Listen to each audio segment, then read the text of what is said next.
Man, I got that engine out. Fucking camera died.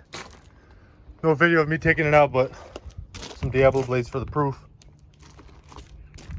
Ran out of memory, so I've been scrambling, deleting pictures of my kids, trying to get a picture of this engine and a little video here. So sorry guys, but Dad's got work to do here.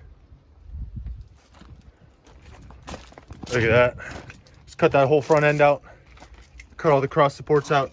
Little tension tester right here. Let's go pay. All right, man, we out here. Got me all loaded up and shit. And by we, I mean me. Took me about an hour to get back. No, I'm gonna go play with the kids out here. Get this back in the shop.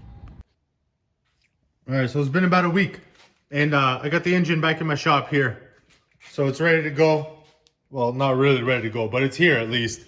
And 560 SEC on the hoist, ready to get its engine pulled out. And I'm finally able to start working again. I got fucked up in the scrapyard, crushed my finger here, and busted up my elbow pretty damn bad as well, trying to get this thing out. So I was ranting about it in the video. Goddamn video camera decided to stop recording, ran out of memory. So I didn't get any of the video. About 35 minutes, I went to go check on the progress, and it cut out. So all I had was that little video of me showing the blades, unfortunately. So it didn't get me fucking crushing any of this, unfortunately, which is kind of entertaining.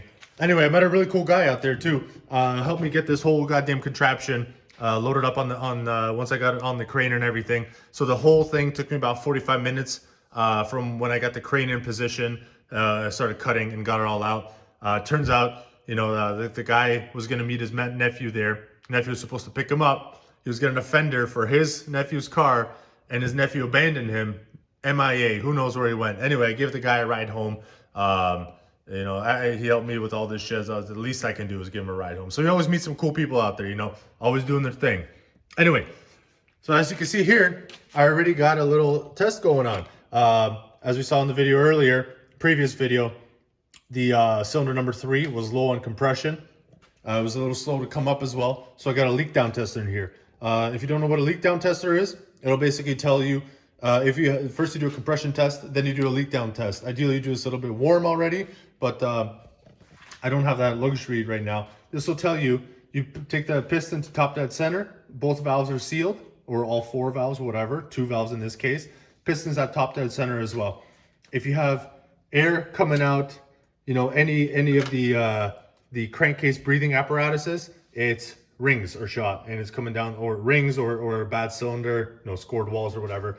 If you have air coming out of the intake, that means the intake valve is not sealing. If you have air coming out the exhaust, that means the exhaust valve isn't sealing. So let's go ahead. I already took this piston to top dead center, and to know that I'm just feeling the end of the gauge once it stops compressing air. So we're gonna put some pressure to this, see what the percent leak down is, and we'll identify where the leak is coming from.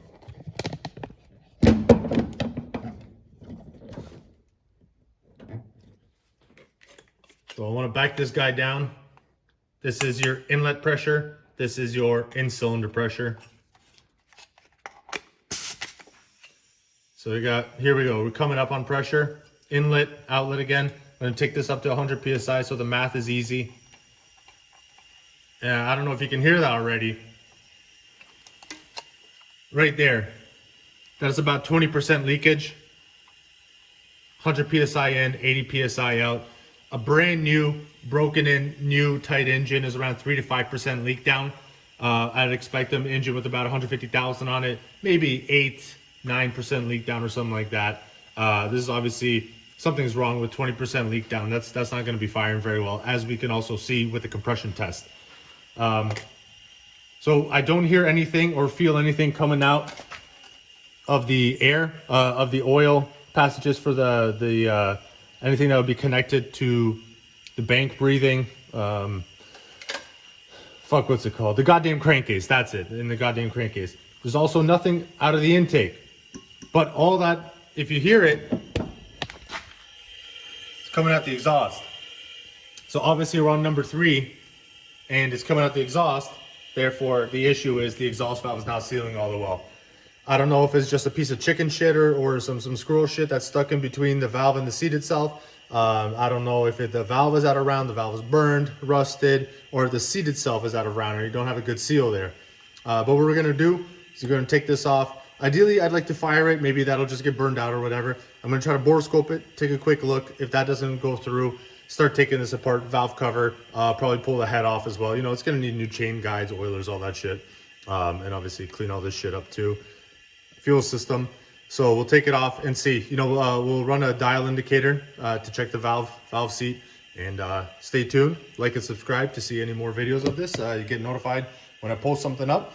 I'll keep you tuned. Thank you for watching.